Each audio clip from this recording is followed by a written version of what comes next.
Hello students, तर kinetic theory of gases and radiation हे फक्त आता दोन लेक्चरचं आता युनिट राहिलेलं आहे.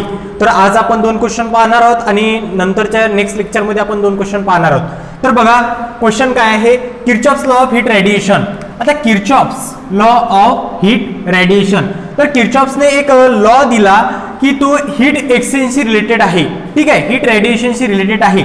तर स्टेटमेंट बघा काय आहे, for a body emitting and absorbing thermal radiation the emissivity is equal to its absorptivity. Okay, म्हणजेच काय की एखाद्या पर्टिक्युलर वेव्हलेंथच्या रेडिएशनवर जेवढं ॲब्झॉर्प्शन होईल तेवढंच काय होईल, इमिशन होईल. Okay, that is A equal to काय होईल, ई. ठीक आहे, that is a absorption is the function of wavelength and again emission is the function of wavelength. म्हणजे एका पर्टिक्युलर सेम वेव्हलेंथच्या रेडिएशनवर जेवढ्या वेव्हलेंथचे रेडिएशन एखादी बॉडी ॲब्झॉर्ब करेल तर तेवढीच ती काय करेल, इमिट पण करेल. ठीक आहे, तर हे झालं स्टेटमेंट कशाचं, किर्चॉफ्स लॉ ऑफ हीट रेडिएशनचं. That is A equal to E. A equal to हे काय आपल्याला आता प्रूव्ह करून दाखवायचं आहे. ठीक आहे, तर बघा कशा प्रकारे आपण प्रूव्ह करू. हे एक छोटंसं एक्सप्रेशन आहे. तर या एक्सप्रेशन मध्ये आपल्याला बघा एक अशा प्रकारचं एक कॉन्स्टंट टेम्परेचर इन्क्लोजर घ्यावं लागेल की ज्यामध्ये 2 बॉडीज काय आहेत अशा प्रकारे प्लेस केलेले आहेत आणि दोन्ही बॉडींचं जे टेम्परेचर आहे तर ते टेम्परेचर काय आहे, टी इक्वल टू काय आहे, कॉन्स्टंट आहे किंवा काय म्हणतात त्याला, सेम आहे. ठीक आहे, आणि यामध्ये असं आपल्याला प्रूव्ह करायचं आहे absorption is equal to emission. Okay, तर बघा आता यामध्ये 2 बॉडी घेतलेल्या आहे, बॉडी ए आणि त्यानंतर ही सेकंड बॉडी आहे body B. That is it is called as perfectly black body. आणि ही जी सेकंड बॉडी आहे तर ही सेकंड बॉडी काय आहे, परफेक्टली ब्लॅक बॉडी आहे. ठीक आहे, तर बघू आता आपण स्टेटमेंट हे प्रूव्ह करू. आता तर याचं प्रूफ बघा.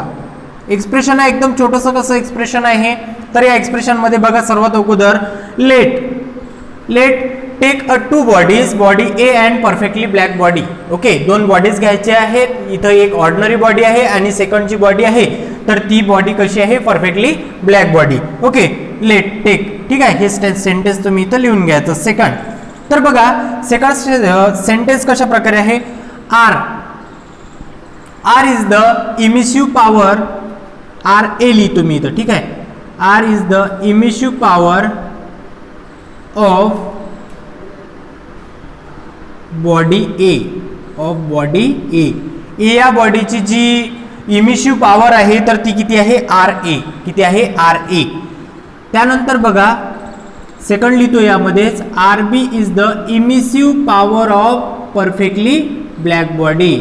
ओके, आर बी काय आहे, emissive power of the perfectly black body. ठीक आहे, त्यानंतर थर्ड पॉईंट लिहा. तर ए आहे कोएफिशिएंट ऑफ इमिशन. काय आहे ए, कोएफिशिएंट ऑफ इमिशन. ठीक आहे, ए काय आहे यामध्ये, coefficient of emission of body A. ठीक आहे, तर त्यानंतर बघा नेक्स्ट आहे A is the coefficient of emission of body A. Okay, चला इथपर्यंत तीन इथं आपण आता एक्सप्लेन केले, आर ए, आर बी आणि ए. ओके, त्यानंतर 4 नंबरचा बघा काय, तर 4 नंबरचा आहे क्यू. ओके, आणि 5 नंबरचा आहे क्यू ए. ठीक आहे, तर पहा क्यू काय आहे, तर क्यू आहे अमाऊंट ऑफ हीट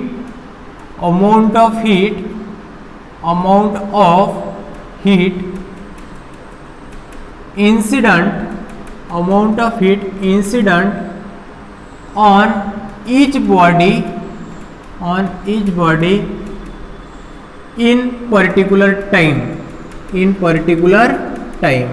ठीक आहे, तर बघा क्यू काय आहे, तर एक अशी ठराविक हीट आहे की ती दोन्ही बॉडीवर एका ठराविक कालावधीमध्ये काय करून राहिलो आपण, इन्सिडेंट करत आहोत.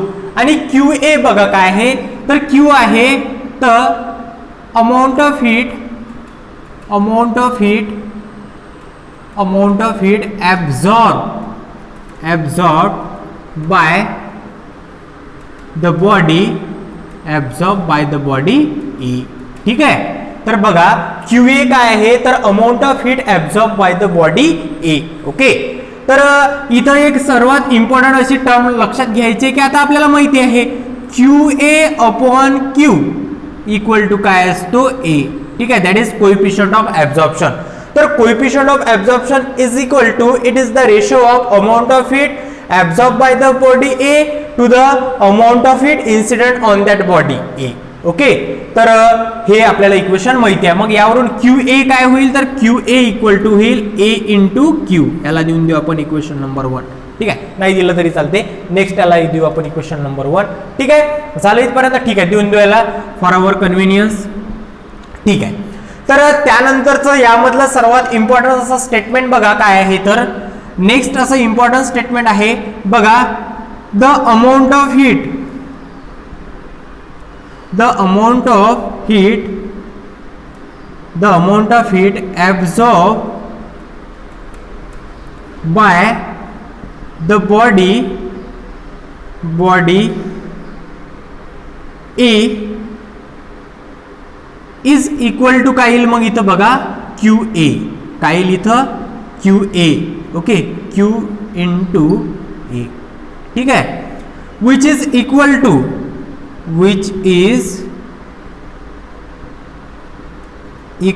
To amount of heat emit by the body A. ठीक आहे, that is R equal to काय येईल मग इथं बघा RA इक्वल टू काय येईल, that is coefficient of emission RA equal to Q into A. RA equal to Q into A. याला देऊन देऊ आपण equation number 2. That is amount of heat emit, that is emissive power of the body A. ठीक आहे, झालं इथपर्यंत. तर त्यानंतरचं बघा आता, त्यानंतरचं सेंटेन्स काय राहील इथं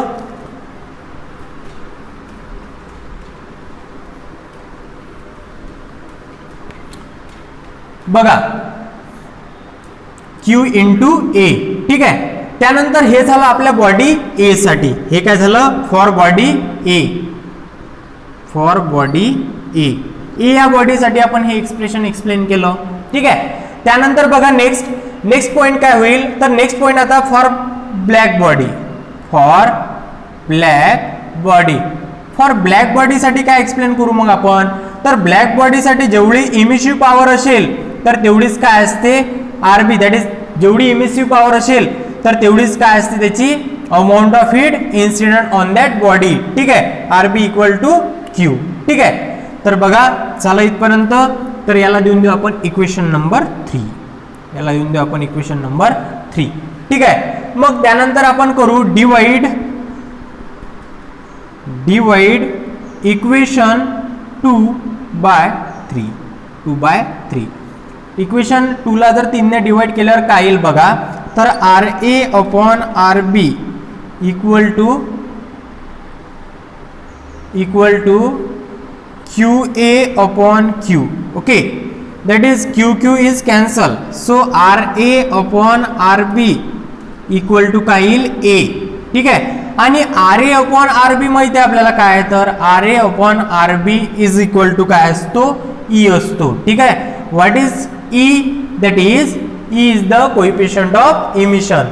Okay, that is coefficient of emission. Coefficient of emission is defined as it is the ratio of amount of heat absorbed by the ordinary body to the amount of heat absorbed by the perfectly black body. ठीक आहे, मग हे equation काय होईल, तर हे equation होईल A equal to E. काय होईल हे इक्वेशन मग A equal to E. Hence proof.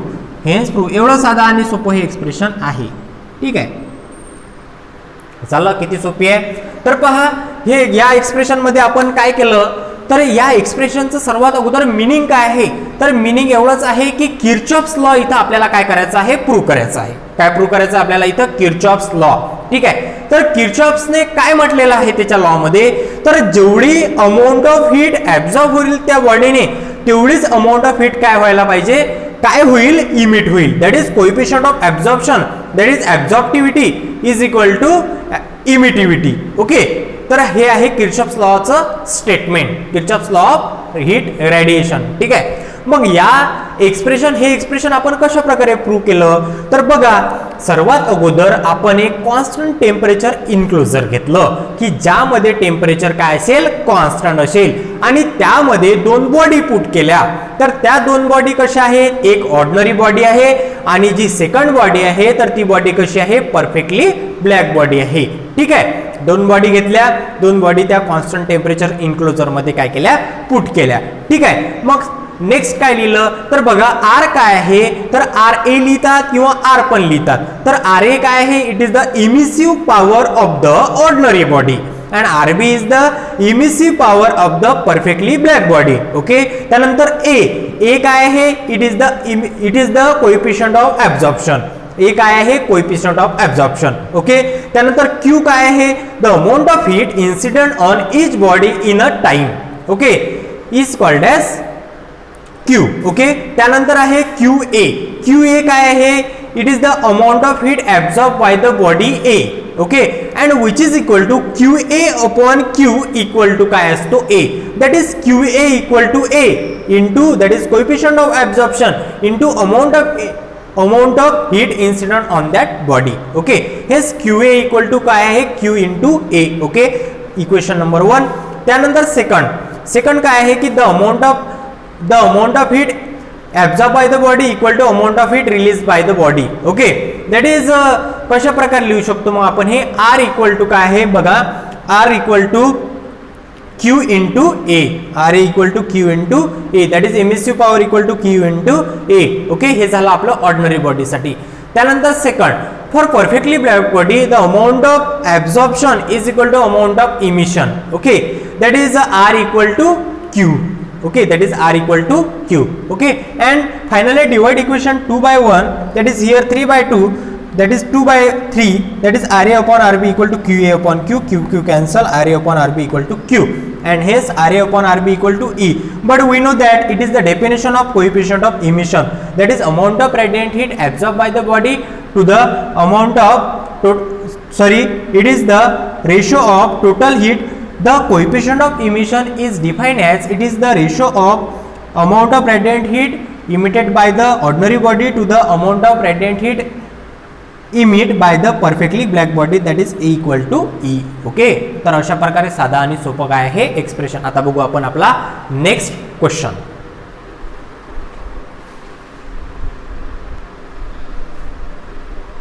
बघा, एक स्टेटमेंट विचारलेलं आहे आपल्याला, हे स्टेटमेंट ट्रू आहे की फॉल्स आहे.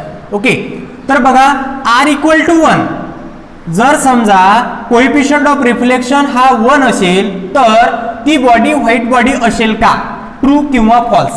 ठीक आहे, तर बघा आपल्याला एक इक्वेशन माहित आहे, A plus R plus T equal to काय असते, 1 असते.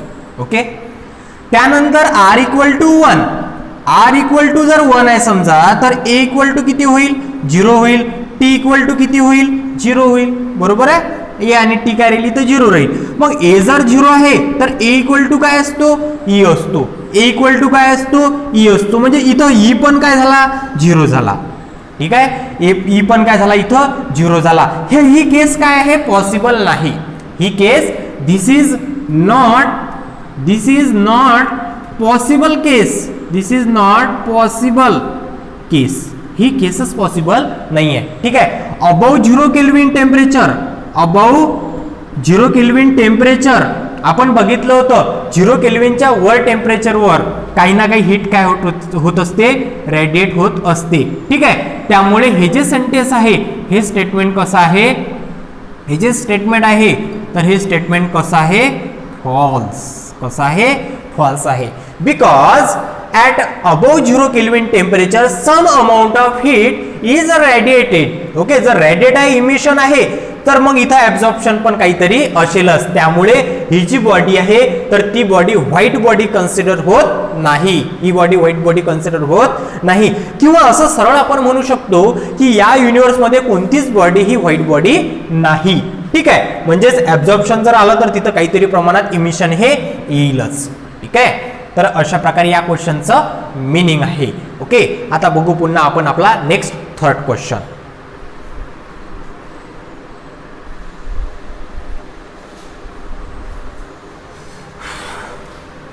तर बघा, जो थर्ड क्वेश्चन आहे आपल्या या लेक्चर मधला तर तो आहे spectral distribution of black body radiation. Okay, तर जो थर्ड क्वेश्चन आहे तो आहे spectral distribution of black body radiation. Spectral, तर स्पेक्ट्रल म्हणजेच काय की स्पेक्ट्रा.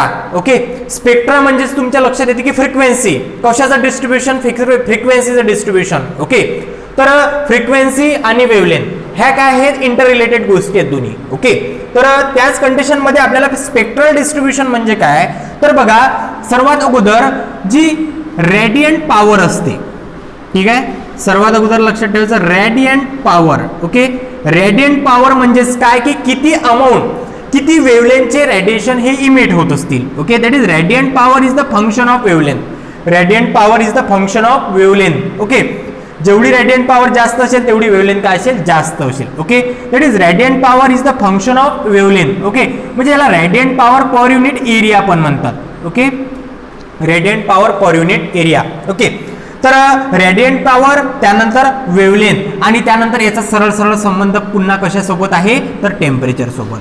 कशासोबत आहेत, टेम्परेचर सोबत. तर या स्पेक्ट्रल डिस्ट्रीब्युशन मध्ये त्याच तीन गोष्टी काय आहेत, इंटर रिलेटेड, त्यांचं जे कनेक्शन आहे तर ते एक्सप्लेन केलेलं आहे. तर बघा spectral distribution of black body radiation, यामध्ये फक्त या क्वेश्चन मधली जी ही डायग्राम आहे, ही डायग्रामच खूप इम्पॉर्टंट आहे.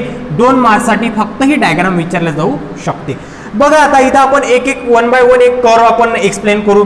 तर ही जी पहिली कर्व दिसत आहे तुम्हाला, तर इथं जो लॅम्बडा आहे तर तो काय आहे, मॅक्झिमम आहे.